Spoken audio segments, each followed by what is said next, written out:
friend. This pretty empty over there, so. Nice, nice. All right. All right.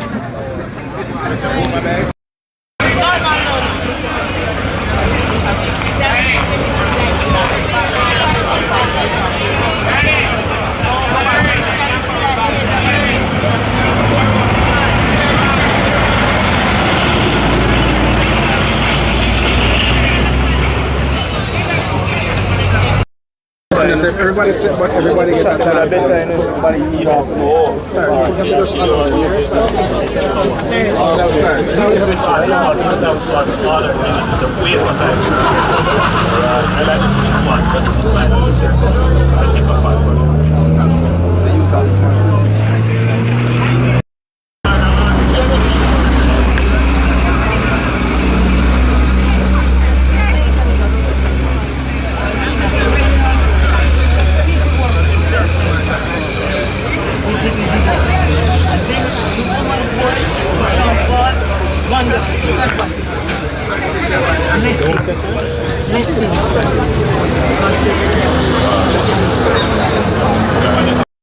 Start 2 years ago.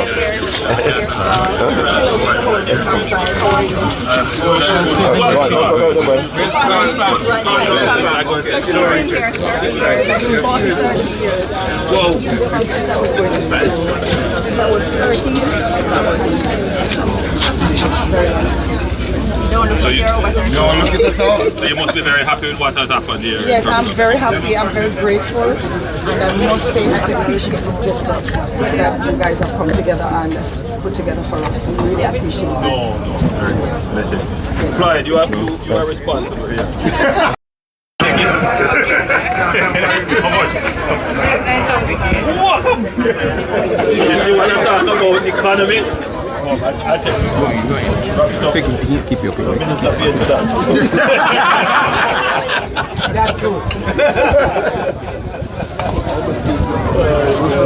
Go through. I know a lot of people going to enjoy themselves.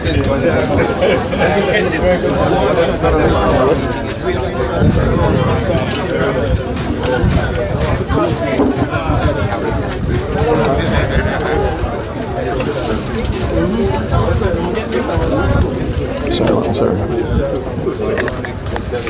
No, but you know, we have to support.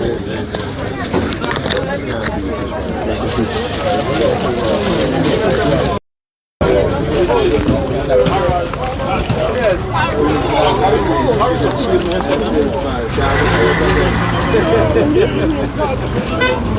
3, 2, 1. Thank you.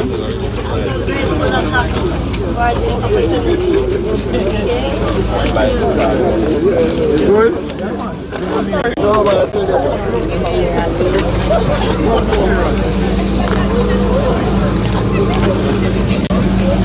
Big one?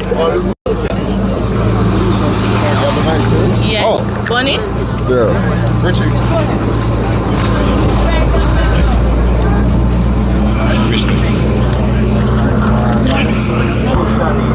Sir, Paulie, the sister. You know everybody first.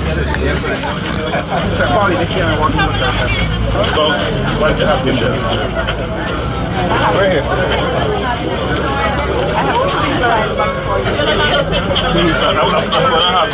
I like mine fried very dry. You have the very dry one. If not, I buy this one. I like this one. A little freshly baked. Alright, and how much is this one? So everybody, you can find the price. Yes. Yeah, man. Alright, no problem. Okay.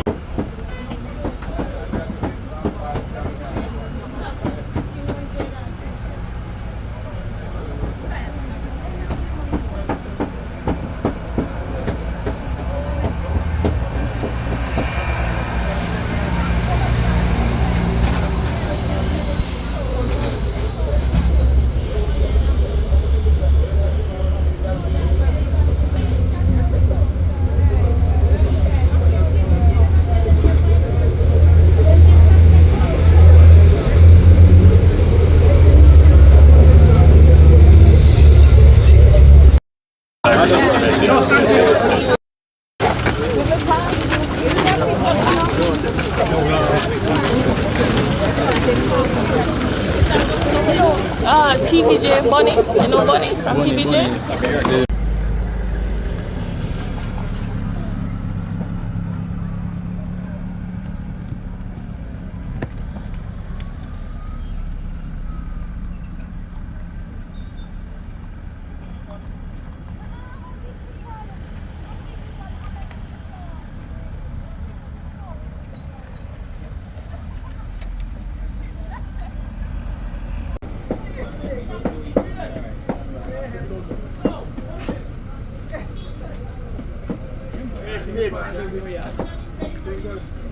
Well, somebody eating up.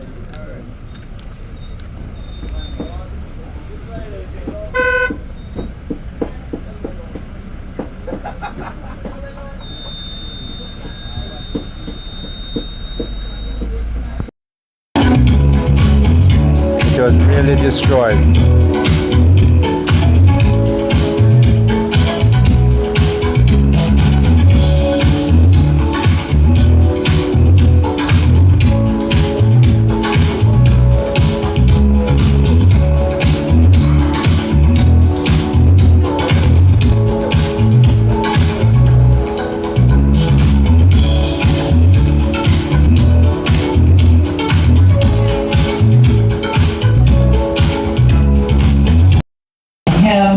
Momentarily, that's Senator the Honorable Orvin Hill, but just before he comes, we're going to show you a short video on the transformation here at Border. Fine, thank you. Yes, ma'am.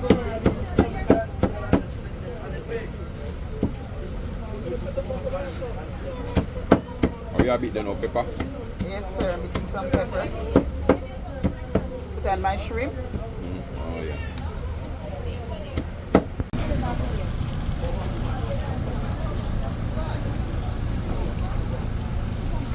Ready? Alright, Okay, sir. Yes, ma'am. Okay. You don't have to talk to him if you don't want to. I'm a friend, man, but you don't have to talk to him.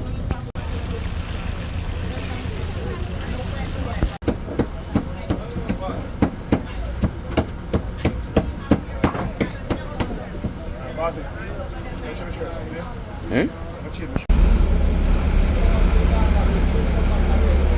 Yeah, man.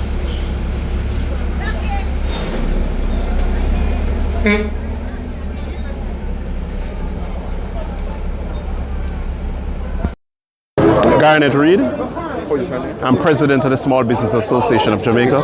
This fall under. This fall, right, I report to Minister Orvin Hill. Yes. Tell me how you feel about having this opening today and small business enlargement for persons. I think it's a wonderful thing that is happening here today. What we see here is a opening of commerce that was long overdue. And today I must commend the Prime Minister of Jamaica, the Minister of Investment, Industry and Commerce, to opening, along with Ray Neville, who play a very important role to get up and running commerce that we badly need. You see, what happened is that you can open one set of businesses and don't open the other set. You need a flow of commerce, small business, so that money can flow and networking and bring the economy back up and running. But today is a day that every Jamaicans should be proud of. After what happened with Hurricane Melissa and see the opening, this is why I am here today represent the micro, small and medium-sized enterprises to ensure that commerce is up and running. So, do you see any other areas that you'd like to see something like this happen? Yes, indeed. Yes, indeed. We'd like to see other areas, of course. We like to see Trelawney of business people down there, and Nova of business who get a hard hit. We cannot just penetrate on Westmoreland and St. Elizabeth. We have to go to the other areas so that we can get commerce up and running. You know, during the Christmas season, I went to a number of flea market and so on, and I asked them, what is your sales like? And they said to me that business is down. A business dropped between 50 50 to 56%. And I said, why? They said part of the country shut down. You don't have a flow of money. You don't have a networking in business. And so with the commerce now opening here in St. Elizabeth, I would like to see other areas, other parishes opening where commerce is concerned, especially small business, who is the engine of growth for the Jamaican economy. We represent 80% of employment, and we give the government trillions of dollars. Oftentimes, people talk down to small businesses, and the Prime Minister said small businesses is the engine of growth for the Jamaican economy, and therefore you get small business up and running, you get the economy up and running. You're welcome. This one is from Monica. Oh, you have Monica's first. Okay, Monica first, please, and thank you. Come to this side now. Okay, all right, that's fine. All right, excellent. Everybody says Miss Monica Hans sweet, and I shall sample it this afternoon. Very nice, very nice. So all of this is yours, Monica. All of this is yours. All right, so look, prepare half dozen fry fish for me. Nice big ones, all right? All right. With the fry bami. Half dozen fish for Ian. Just 3 for me, please. And thank you very much. How are you? And I don't mind roast fish for me. And then let's invite Tanya Grant to receive. So Tanya, please prepare for me another half dozen fry fish. You do festivals? No festivals? So give me then 6 whole bami. All right?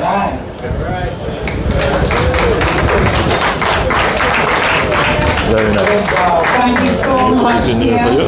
All right. And you. It's the same thing as street food. But when you put on the branding and you nice it up, by the way, street food is a huge tourism attraction globally.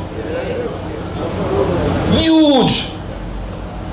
And what we are doing is investing in that. I see Kerry Wallace here from the TEF representing the tourism interest. Because, make no mistake about it, this is part of tourism. And by the way, visitors don't only come from overseas. Because of this, there are many persons who are going to say, you know what, let me drive from Kingston and come to Border.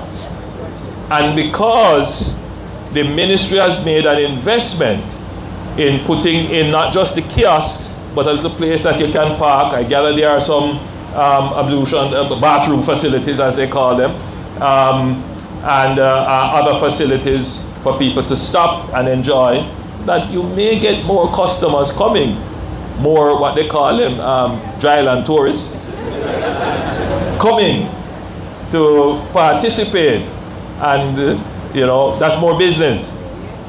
That's the economy. So as of today, you are a part of the economy. You are an important agent of the economy, and I want you to see yourselves as that. And what is happening here is investment.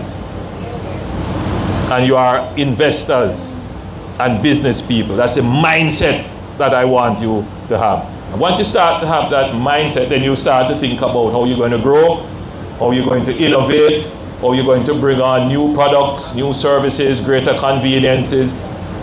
And before you know it, as many have been doing, you build your house out of it, not to mention the cars. But I know there are many stories of persons here sending their children to school out of fry fish and bun.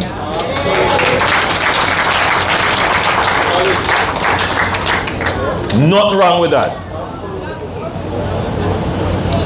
And so we are investing in that, in the small businesses. So right after the pandemic, when everybody was tied up in trying to figure out how we would conduct the relief exercise, well, we had already worked that out, and we were already focused on recovery and how we would stand up businesses.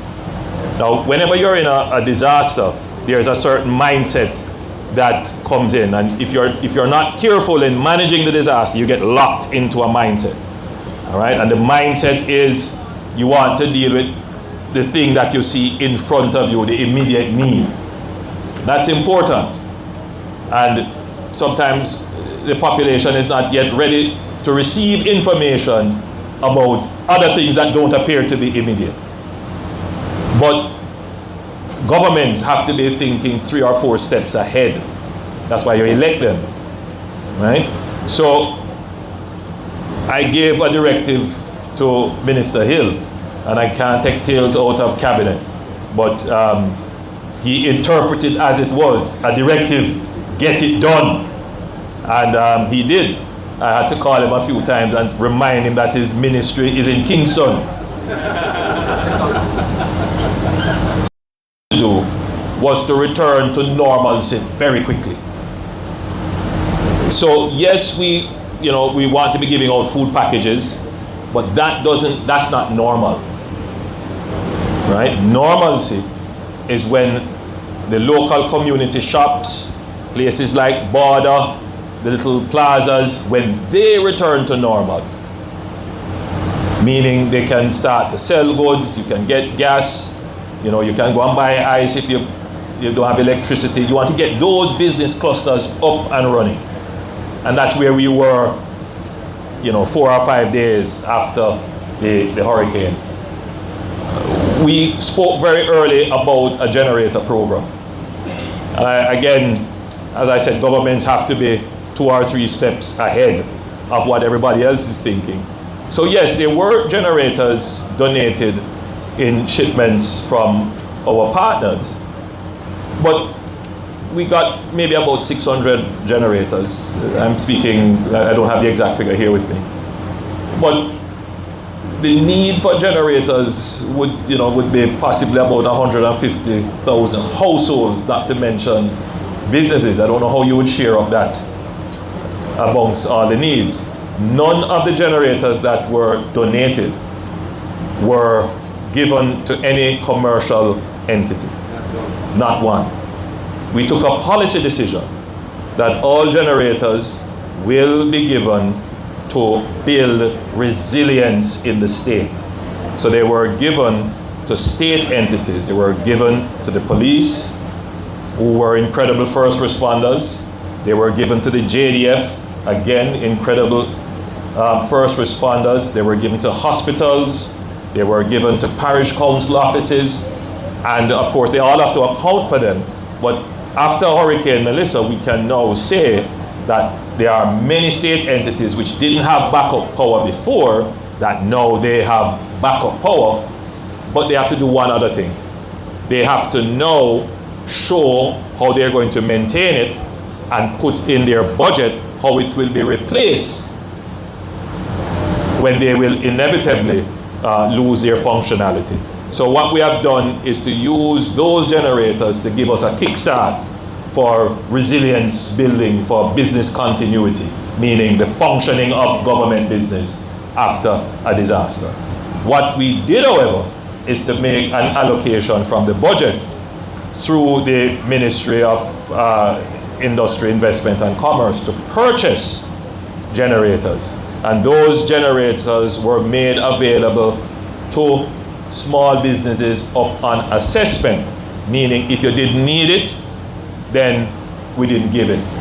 And so I don't remember the figure as to how many you have given out, but what I know is that some persons have put up their hands and said, listen, I no longer need it, come take it, because of the arrangement that was put in place when the generators were given. So when customers, businesses rather, would have received electricity, those generators now go back into the pool to come to other areas which are not yet restored in electricity. And that's just efficient. That's the best use of taxpayers' resources. Or rather, today's reopening of the business kiosks and shops at Border in St. Elizabeth carries significance far beyond the physical restoration of a market space. It represents a defining statement of national intent that after a disaster such as Hurricane Melissa, Jamaica is intentional and serious about rebuilding communities, restoring livelihoods, and renewing the foundations of economic life with greater resilience and purpose. And we are doing it in an area that is a microcosm of the wider commercial endeavors in Jamaica.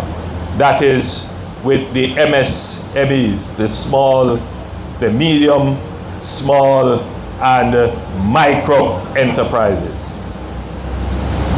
Because this segment of Jamaica's economy represents almost 70% of the economy.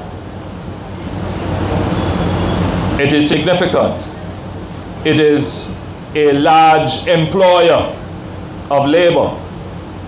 It carries income for most households in Jamaica, and therefore having the launch of our program for the restoration of businesses in the country, having it done here, it's very symbolic of the government's intent and the government's respect, concern, and appreciation for small businesses, micro businesses in Jamaica.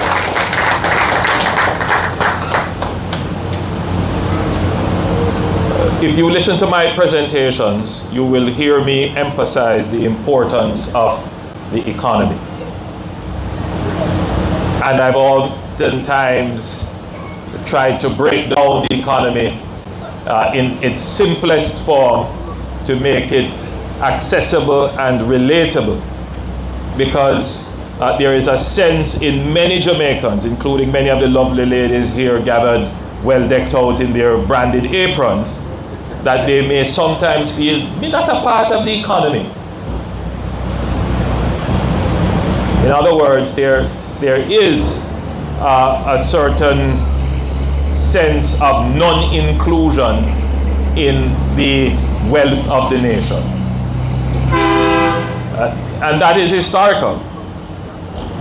That the average Jamaican does not see themselves as owners of the economy or as having rights to economic benefit.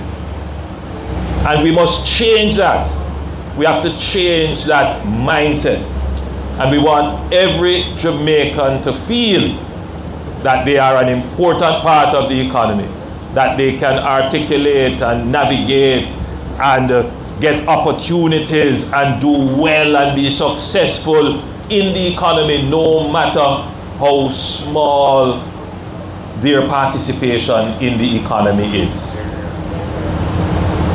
That within this, nebulous and ephemeral and this very distant thing that we call the economy may appear to be, I can find my way in the Jamaican economy.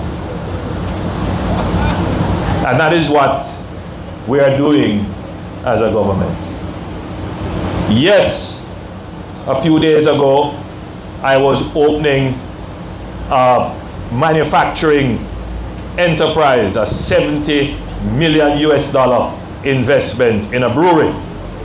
But I make sure that today I am here to see the restoration of commercial activities in one of Jamaica's premier, what we call street gastronomy attraction.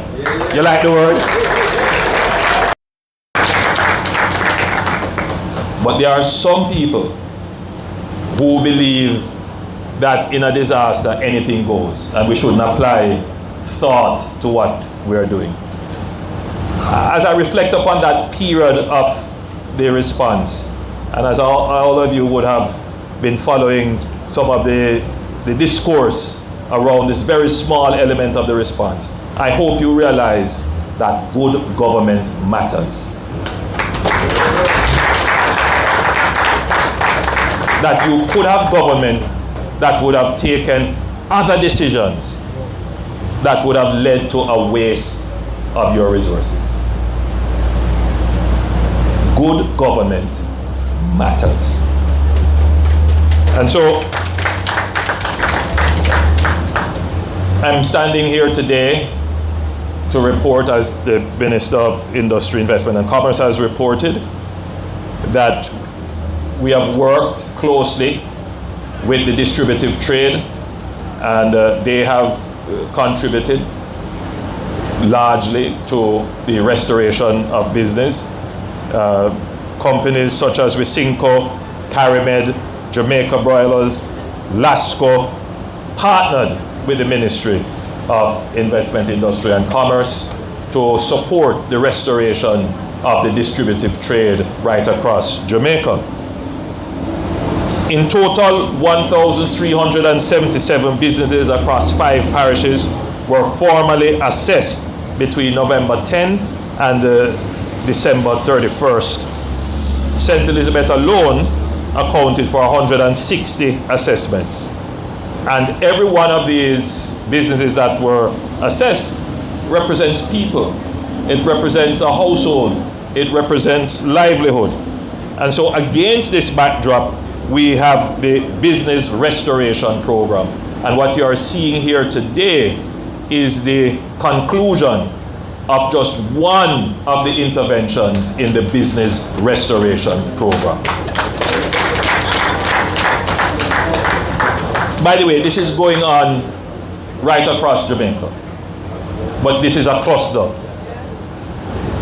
You know, I have given a directive to the Cabinet Secretary to reduce the number of ceremonies and the extent of ceremonies that we have, because it does take up a lot of time and it really consumes the effort of the public bureaucracy and staff to be sitting in ceremony for 1 or 2 hours. But increasingly it is becoming important that we have to have these events. We have to have these markers in time for achievement, because if you don't, the deluge of misinformation and falsehood would overwhelm the public's attention and distort the national mood. The truth is that, you know, our population is consuming quite a bit of false information. And many in our population are not empowered in a way where the media literacy skills are high, that they can discern what is nonsense and what are facts.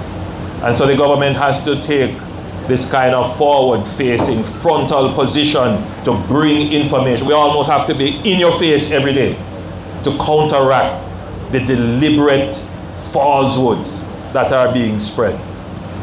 You know, I have university-educated people WhatsApping me things that they see on TikTok and social media and asking me if this is true. And I'm saying, you don't go to university, you're not supposed to be able to know if this is true or not. Go and Google it yourself.